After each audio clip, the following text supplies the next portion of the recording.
gembira untuk Anda First People. First Media menghadirkan Beneran Tanpa Batas Awards 2021 dengan total hadiah 10 juta rupiah. Vote video Beneran Tanpa Batas favoritmu dan menangkan 2 Redmi 7, 2 Coffee Maker Una Cafe, dan e-voucher. Caranya gampang, kunjungi link berikut untuk pilih video favorit dan mengisi data diri. Raih kesempatan untuk kamu dan video yang kamu pilih bisa sama-sama mendapatkan hadiah Beneran Tanpa Batas Award. Info lebih lanjut hubungi First Media. Terima kasih pemirsa sudah setia bersama kami di podcast Open Your Heart. Nah, menarik sekali Bapak, karena tadi Bapak Rahmat Budiono mengatakan bahwasanya beliau ini berawal dari seorang loper koran karena untuk membiayai hidup dan juga untuk kuliah ya Bapak ya. Nah, namun sebelum masuk ke situ Bapak, kembali lagi ke topik pembahasan awal. Bapak kan ini orang Semarang asli ya Bapak ya. Nah, Kabupaten Semarang. Kabupaten Semarang. Nah, orang Kabupaten Semarang, tapi yang menarik saya ini adalah sekolahnya di SMA 1 Salatiga. Nah, transisi dari Semarang ke Salatiga itu bagaimana Pak prosesnya? Maksudnya orang tua itu bagaimana? Apakah emang 100% mengizinkan atau seperti apa Pak? Ya, namanya orang tua itu kan waktu itu ibu bila sudah meninggal ya. Iya. Jadi kan tinggal bapak. Oh, iya. Ya, awalnya mau pamit ini kan juga nanti di Semarang ini kamu ikut siapa kan itu? Iya. Karena kalau di Salatiga itu kan saya ikut bapak asuh saya di SMA 1 Salatiga. Iya. Tapi kan ketika Semarang kan saya juga saya ini niatnya kuliah Bapak. Jadi saya di sana seandainya tanpa makan pun insya Allah juga hidup. Karena yang utama adalah saya kuliah kan itu. Niatnya ya Pak? Iya, niatnya kuliah. Jadi ada keinginan pokoknya saya harus kuliah S1 waktu itu kan. Kuliah S1. Gelar doktorantis itu di desa saya sudah luar biasa waktu itu. Iya, S1 doktorantis itu sudah luar biasa.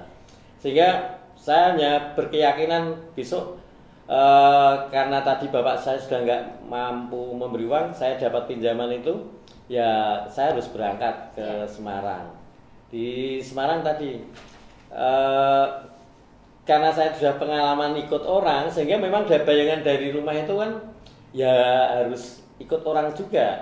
Ya, termasuk saya muter-muter ke alumni yang sudah sukses tadi. Sampai tadi menunjukkan buku ya Pak ya, menunjukkan bahwa modal buku ini lulusan SMA 1 Salatiga. Iya, karena kan siapa tahu ada yang mau saya mintai tolong untuk numpang hidup di sana. Iya. Kemudian karena ketemunya rezeki saya dengan Pak dosen itu, ya sudah saya ikut situ. Tapi kan saya harus memikirkan biayanya juga ini, biaya selain itu. Karena uang yang 150 yang pinjaman dari teman saya tadi untuk SPP dan lain-lain atribut itu, kalau dulu di tahun 88 itu di KIP 125.000. Jadi sudah 1 semester ini sama SPI. Iya. Masih 25.000. Masih 25.000. Iya, ini kan untuk emang udah tinggi ya Pak, 25.000. Iya, sudah tinggi karena makan di rumah warung samping UNES itu di KIP itu Rp50. 50 rupiah. Iya, sudah kenyang itu di tempat Pak Raji. Nah, itu akhirnya saya disarankan oleh teman. Sebelumnya saya juga mencari loper-loper tempat pengasong bagaimana saya harus menjual koran. Tapi saya disarankan oleh teman di koran sore waktu itu. Koran sore. Saya sampai di sana ditemui dengan kepala masalahnya waktu itu Pak Elam, dan saya juga harus ini mencari pelanggan dan mencari lokasi-lokasi yang jauh dulu kan gitu. Karena kan kalau yang dekat Simpang 5 itu pasti kan segmen pasarnya beda, dan Simpang kan orang-orang mampu, sehingga saya harus mencari yang jauh-jauh. Makanya saya yang pertama itu disuruh promosi mencari pelanggan di daerah Genuk, Perumahan Raden Patah. Ya, naik sepeda di sana. Perumahan Raden Patah, alhamdulillah begitu saya berangkat sana, ya mungkin saya itu enggak tahu ya, kok sering dikasihani orang ya, apa wajah saya melas enggak tahu saya. Yang penting enggak pasang muka melas ya, Pak. Emang kayak gini adanya gitu. Saya memang ke setiap promosi itu saya mengungkapkan apa yang menjadi profesi saya sebenarnya. Pak, langganan koran dengan saya ini kan untuk biaya kuliah. Jadi gitu terus terang, karena memang saya kuliah kan. Kuliahnya di mana? Kuliahnya di IKIP Negeri Semarang. Berarti gitu. sejak awal emang udah pintar, udah pandai untuk pemasarannya ya Pak ya? Iya, bener banget nih. Pantas nggak salah jurusan ya Pak ya? Karena emang banyak banget mungkin pemirsa yang di rumah ini banyak yang mahasiswa juga kayak merasa aduh salah jurusan nih kayak gitu ya. Iya. Jadi saya ketika saya menceritakan sebagai mahasiswa ini ya mungkin banyak yang kasihan juga. Ya kasihan akhirnya banyak langganan gitu. Iya, banyak langganan. Ketika langganan banyak ini kan saya kan harus loper sendiri dulu. Jadi yang paling lama itu loper saya itu di daerah Perumahan Raden Patah, kemudian Perumahan Gendung Indah, kemudian sampai termasuk pelanggan saya itu di kampus saya yang S2, S3 itu di Unisula. Oh, S2, S3-nya di Unisula. Iya, sampai sana. Jadi karena ini sore, saya siang sampai berangkat, kemudian paginya pulang sampai rumah itu sekitar jam 9. Karena kan ya selalu pulang jam 9, padahal saya kan juga biar janji saya kan di tempat dosen saya kan harus ewang-ewang juga kan ya. Ya lama-lama saya rikuh Mbak. Ya walaupun mereka mungkin menganggap saya sebagai anak, ya saya tetap rikuh. Rikuh itu kalau bahasa yang sering kita dengar sungkan bukan ya? Iya sungkan, ya. Karena sungkan dan kebetulan kan saya harus dodok-dodok kan itu jam 11 sudah pintu dodok, saya kan nggak enak wah ini saya harus mencari kos sendiri. Nah, pada akhirnya saya mencari kos sendiri, tapi ini sudah 1 tahun mungkin tempat di dosen saya itu. Oh udah 1 tahun, ya, nggak terasa itu ya Pak ya? 1 ya? tahun, setelah itu saya karena mau mencari kos sendiri juga masih biayanya juga masih kurang, saya harus numpang-numpang di tempat teman dulu, termasuk di Kelut Selatan 1 itu ada rumah bareng-bareng saya tempati, sampai pas kebanjiran itu tahun 90 itu di Samangan kebanjiran karena banjiran ini kan semua harta kos-kosan saya kan sudah habis tuh. Wong itu juga cuma seberapa toh. Habis akhirnya saya ikut kos sendiri. Iya. Udah mulai bisa kos sendiri ya, di kos sendiri. Iya, tadi sebagai loper koran. Iya, loper koran dan yang paling utama itu sebenarnya hasilnya lempebannya juga dari promosi nih. Dari promosinya. Iya, karena kan berarti kita loper koran, gitu ya. loper koran, kemudian kita kan juga mencari pelanggan. Nah, kalau dapat pelanggan itu satunya aja 350, sehingga kan waktu itu kan sudah cukup kalau untuk biaya kuliah dan kosan itu. Tapi kan namanya waktu itu orang kuliah juga susah. Ya akhirnya malam kebetulan di kos saya itu kan ikut neneknya, itu jurusan bahasa Inggris ikut ngamen. Ikut ngamen. Iya, malamnya ikut ngamen juga itu.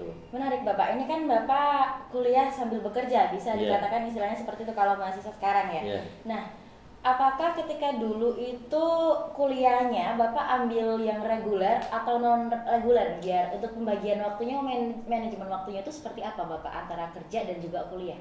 Kalau dulu itu enggak ada kelas karyawan Mbak ya? Enggak ada kelas karyawan. Memang dulu kelas apalagi di negeri ya. Oh ya, makanya tadi Bapak ambil buat loper korannya itu yang jam sore ya Pak ya? Iya, jam sore. Dan itu kalau ada jam sore yang masuk, saya juga terpaksa nggak bisa masuk. Makanya terpaksa nggak bisa masuk kuliah? Iya, nggak bisa masuk kuliah. Untuk kerja itu ya Pak ya? Terkadang saya harus sudah bawa koran, saya bawa ke kampus nih Mbak.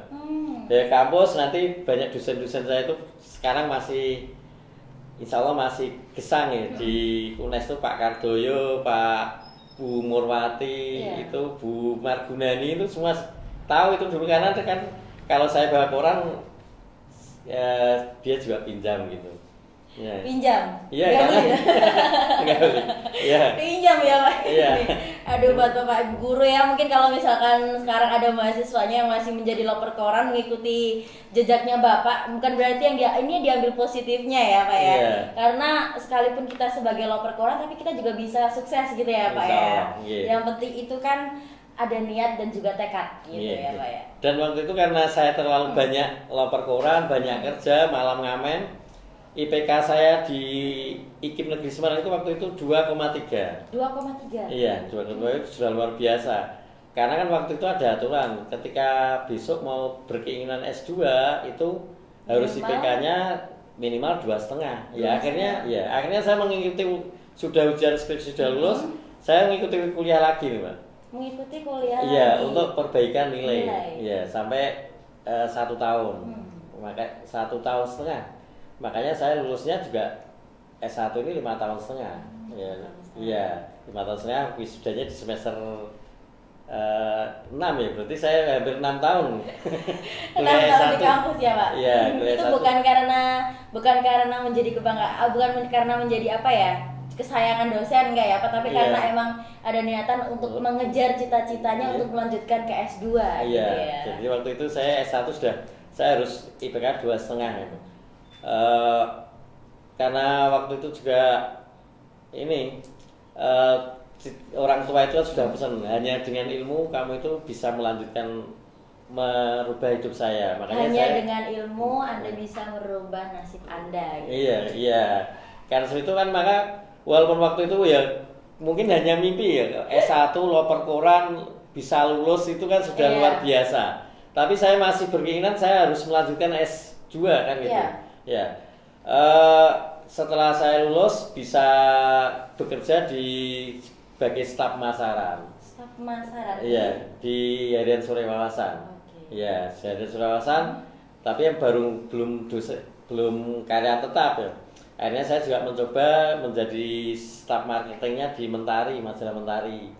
Majalah Mentari.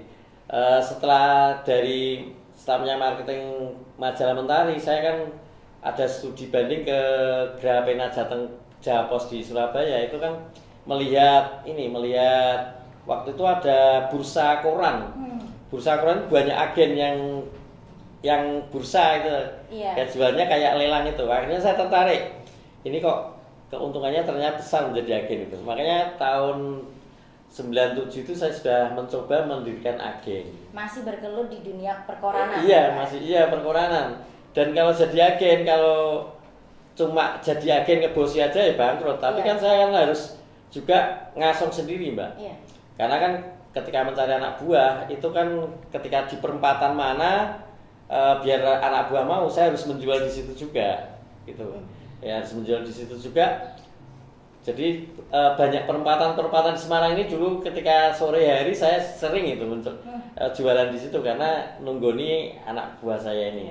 Ya, jadi istilahnya saya pagi juga harus loper koran Suara Merdeka, ya tapi sorenya saya juga harus ngasong karena kan yang dulunya saya loper koran itu sudah ya setidaknya agen lah.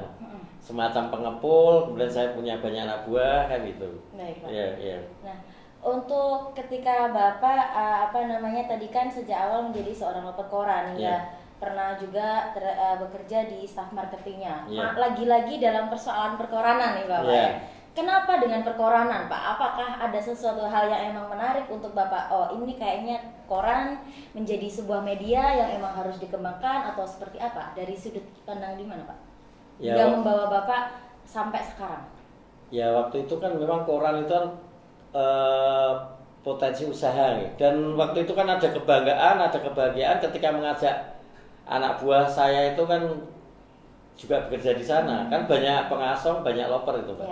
Jadi pengasong saya itu sampai sekarang juga ada jadi guru. Jadi PNS juga ada. Kemudian dari loper itu. Jadi sekarang yang di Halmahera itu punya kos-kosan banyak. Ya dari jual koran nih. Makanya saya ini kan sering gini Mbak. Mengapa koran ini yang dulunya pernah berjasa pada mahasiswa-mahasiswa, pernah berjasa pada pelajar-pelajar, tapi eman gitu loh. Kalau tidak ada itu sebenarnya eman. Ini kan sebenarnya sekarang kan kayaknya peminat koran itu juga minim ya Pak. Iya, ini kan koran kan dulu sudah melahirkan banyak-banyak menolong banyak generasi muda ini. Ya, ini bagaimana ke depan setidaknya ya apa pemerintah, apa siapa yang menjadi dermawan yang bisa menghidupkan koran ini kalau bisa ini. Kalau bisa. Harapan dari Bapak sendiri ya Pak. Ya? Nah, ketika tadi kita berbicara kembali lagi ke awal, seperti halnya misalkan motivasi Bapak adalah semangat dari orang tua, gitu kan. Pendidikan dapat merubah nasib Anda. Nah, ketika berbicara seperti itu, ada nggak sih Pak motivasi lain selain dari orang tua sendiri? Misalkan misalkan kan kalau sekarang istilahnya, mohon maaf nih, kayak ada cemooh dari orang-orang lain, menghina kita, atau kamu tuh dari orang yang nggak mampu, kamu pasti nggak akan bisa untuk melanjutkan S1, S2, S3 dan SS terus ya gitu. Ya sebenarnya banyak Mbak, hinaan itu banyak, tapi kan bagaimana Bapak menyikapi itu Pak? Iya, pernah waktu saya dari Gembala Kebu ya, ada tetangga itu, dasar angon kebu ya kelakuannya kayak kebu kan gitu. Oh gitu. Ya. Istilahnya jadi kayak manusia diibaratkan sama seperti hewan ya Pak ya? Iya, kamu itu kapan mau maju kan gitu. Ya, kemudian setelah saya keluar dari S1 itu kan, kamu nanti pasti jadi guru kan gitu. Kemudian ketika mau dekat sama cewek aja kan nggak berani. Kalau guru itu kan besok gajinya sedikit kan itu. Iya. Akhirnya kan saya juga harus selesai S2 kan itu. Walaupun waktu itu sudah menikah, tapi saya kan juga harus selesai S2. Walaupun perjalanan untuk kan biasa kalau remaja itu kan pasti tentang cewek gitu ya. Buat kencan gitu ya Pak ya. Ya kalau ditolak itu saya mungkin ngirim surat itu lebih 5 kali ditolak. Kirim surat ditolak? Iya. Ditolak ada balasan, tolak aku nggak mau gitu atau nggak? Ada yang sebaiknya berteman saja, ada yang saya sudah punya calon lain, ada yang kalau saya kunjungi tidak pernah nemuin. Ya, ada yang ditemui orang tuanya kan gitu. Dari situ kan memang perjalanan saat loper itu, apakah loper itu buruk tuh kan gitu. Anggapan masyarakat tuh hanya seorang loper koran kok gitu. Dan ketemunya pun juga istri saya ini ketemunya saya saat jualan koran Mbak. Di halte Karangayu. Jadi kebetulan istri saya ini kan SPG. Sukanya bintang lah, tiap hari itu beli koran saya ini. Iya.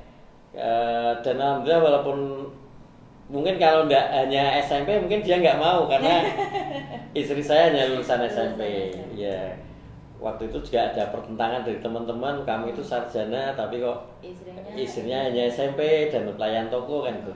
Akhirnya saya berjanji dalam hati saya juga, istri saya besok kamu harus setelah menikah harus kejar paket C dan harus sarjana kan itu.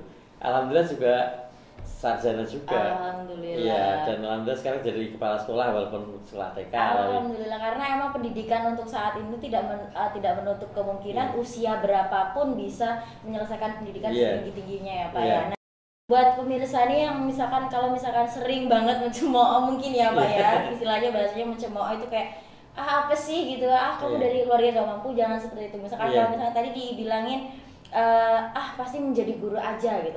Tapi dari Bapak ini kita bisa lihat bahwasannya seorang guru itu kan ada istilah digugu dan ditiru. Nah, Bapak membuktikan bahwasanya Bapak waktu SMA ikut dengan tempat tinggal dengan guru gitu kan, lagi-lagi karena beliau melihat, aku melihat nih guru aku bisa membantu kayak gitu. Dan di sisi lain juga Bapak pastinya melihat, aku diajarin nih sama guru aku gitu ya Pak ya.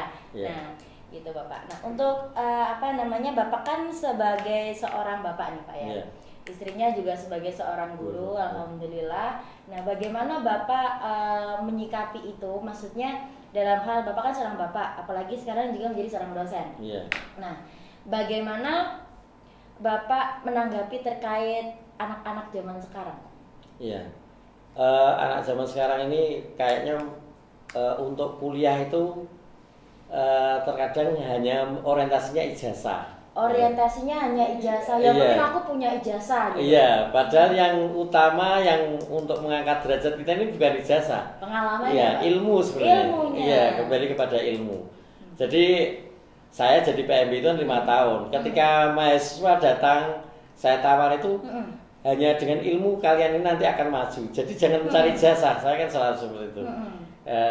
Ketika saya mengajak mahasiswa, ketika saya harus kuliah di sini, itu bukan saya kedepankan kuliah mudah, enggak. Yuk kamu harus kuliah kan itu, karena hanya dengan ilmu. Walaupun nanti di perjalanannya juga namanya anak kuliah, ada juga yang malas kan itu. Iya Pak. Dan sini tuh kan ketika saya menawari beasiswa bidik misi yang dari aspirasi DPR itu kan kuotanya sebenarnya cukup besar Pak. Tapi rata-rata ketika ini kan kuliah gratis, nanti masih dapat uang saku. Jawabannya saya malas mikir.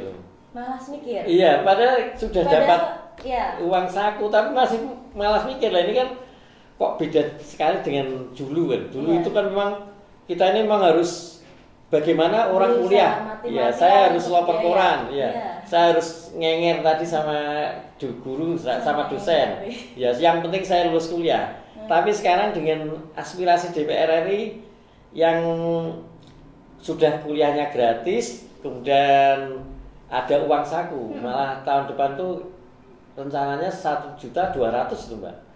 1.200.000 per mahasiswa? Iya. Per bulannya? Iya. Wow. Itu aja. Itu lumayan banget loh ya. ya. Itu aja kan mestinya besok itu kan nggak ada orang bodoh mestinya. Iya, Pak, harusnya ya Pak. Iya, karena ini potensi-potensi ini sangat besar. Nah, jadi saya mengajak pada siswa-siswa saya, ya ayo kita kuliah kan gitu. Ya, contohnya saya yang dulu cuma angon kebung, biaya kuliah harus loper koran, harus ngenger guru, tapi saya bisa lolos sampai S3.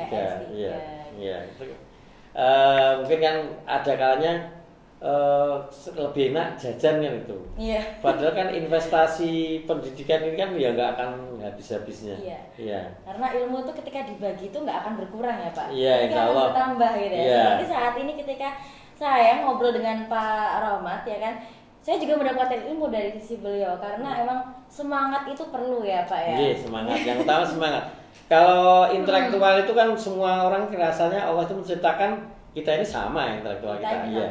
Tapi motivasi apalagi kemudian ya dorongan karena hinaan, karena cemoohan, karena ini dianggap sepele, ini justru akan membuat kita motivasi kita semakin tinggi gitu. Tapi terkadang juga ada nih yang misalkan karena ada cemoohnya, karena itu kan berkaitan dengan mental health, kesehatan mental kita. Banyak yang juga nggak bisa merubah mindset, oh itu dijadikan semangat kita, tapi malah justru tambah down gitu Pak. Gimana Pak seperti itu? Untuk memotivasi mahasiswa dan Bapak seperti itu gimana Pak?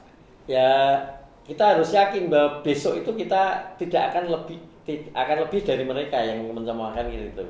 Besok kita akan bisa lebih daripada mereka yang mencemooh kita. Iya, gitu iya. Wah, ketika saya kan sering ditolak tadi ya. Ditolak cewek itu bukan saya kemudian putus asa. Tapi kan saya harus semangat, saya harus bisa. Kalau tidak bisa sekarang ya besok suatu saat pasti dia akan melihat saya pasti berhasil kan gitu. Jangan malah ya kan ada yang putus asa bunuh diri. Iya, sampai semangatnya karena ditolak berkali-kali sama cewek ya Pak ya. Iya. Akhirnya menemukan istrinya sangat saat ini luar biasa sekali menemani Bapak dari 0 sampai sekarang mendapatkan gelar doktor gitu ya Pak ya. Nah, dan memiliki anak 4. Alhamdulillah memiliki anak 4. Sekolah di perguruan tinggi semua Pak, usianya masih SMP SD. Yang nomor 1 S2 Ilmu Ekonomi UNES. Alhamdulillah udah mengikuti jejak bapaknya ya Pak ya. Nomor 2 Statistik Undip di semester 8 ini 9 ini. Yang ketiga juga UNES lagi. Kemudian yang keempat yang paling kecil ini masih SD. Iya. Oke Bapak, terima kasih Bapak. Pesan yang diberikan oleh Bapak Rohmat Budiono ini sangat luar biasa. Seperti yang saya bilang di awal pemirsa, Bapak Rohmat Budiono ini sangat menginspirasi. Kenapa menginspirasi? Beliau dari seorang loper koran, kemudian bekerja sebagai seorang loper koran sambil kuliah ya Pak ya, sampai bisa membiayai hingga beliau gelar doktor seperti ini. Prosesnya itu juga nggak mudah ya Pak ya. Iya, ada nangisnya ya banyak. Ada nangisnya juga banyak. Jadi untuk pemirsa yang menonton saat ini, mungkin yang masih mahasiswa jangan patah semangat ya Pak ya. Sekalipun ditolak harus bangkit lagi, harus coba lagi gitu. Jadi memang semangat itu perlu gitu ya Pak ya.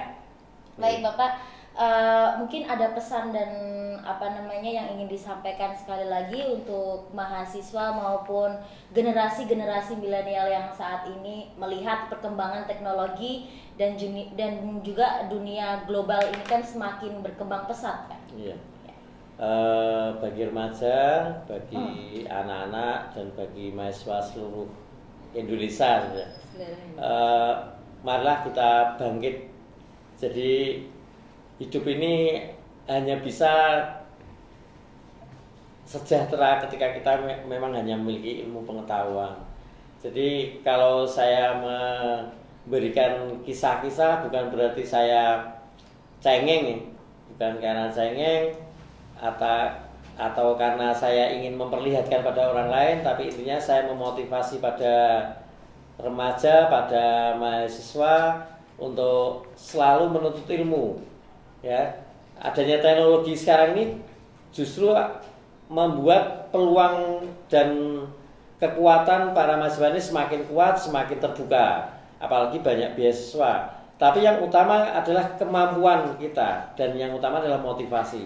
Tidak ada di dunia ini yang bodoh, tidak ada dunia ini yang luar biasa. Tapi yang utama ini adalah motivasi, ya. Dari yang utama ini motivasi dan keinginan untuk maju. Insya Allah ke depan mahasiswa yang saat ini menempuh pendidikan harus selesai dengan kemudahan-kemudahan yang sekarang ini. Karena belajar sekarang tidak harus manual ya. Saya skripsi dulu dengan manual. Mau skripsi itu kan sangat luar biasa. Dulu harus manual, tapi saya bisa selesai. Kemudian kalau sekarang ini S3 ini, kalau dulu harus beli buku, sekarang ini harus cukup dengan Google aja. Jurnal-jurnal internasional maupun internasional itu kan sudah luar biasa. Jadi dan peluang jadi dosen itu kan 5 tahun, 10 tahun ke depan itu kan sangat terbuka sekali. Peluangnya ya? Iya, peluangnya. Dan karena peluangnya besar, sehingga ini dengan ilmu pengetahuan aja para mahasiswa semuanya bisa selesai kuliah gitu. Terima kasih. Iya, terima kasih Bapak. Hidup ini hanya bisa sejahtera dengan pendidikan. Itu yang ditekankan oleh Bapak Rahmat Budiono. Jadi untuk teman-teman, untuk pemirsa yang ada di rumah, jangan khawatir kalian meskipun dari keluarga yang perekonomiannya bisa dikatakan rendah gitu kan, jangan takut untuk mencoba, jangan takut untuk aku nggak bisa untuk melanjutkan pendidikan gitu ya Pak, karena sekarang banyak sekali beasiswa yang bisa pemirsa dapatkan gitu ya Pak di perguruan tinggi negeri gitu ya, maupun di swasta juga. Baik Bapak, terima kasih atas waktunya. Mohon maaf kalau misalkan saya selaku pembawa acara di podcast Open Your Heart kali ini banyak salah kata, baik yang disengaja maupun tidak. Dan juga pemirsa, terima kasih sudah setia menonton di IMTV dan juga di channel YouTube-nya IMTV. Terus nantikan episode-episode yang sangat menginspirasi tentunya. Saya Elsa Nafiulansari pamit undur diri. Wassalamualaikum warahmatullahi wabarakatuh. Waalaikumsalam warahmatullahi wabarakatuh.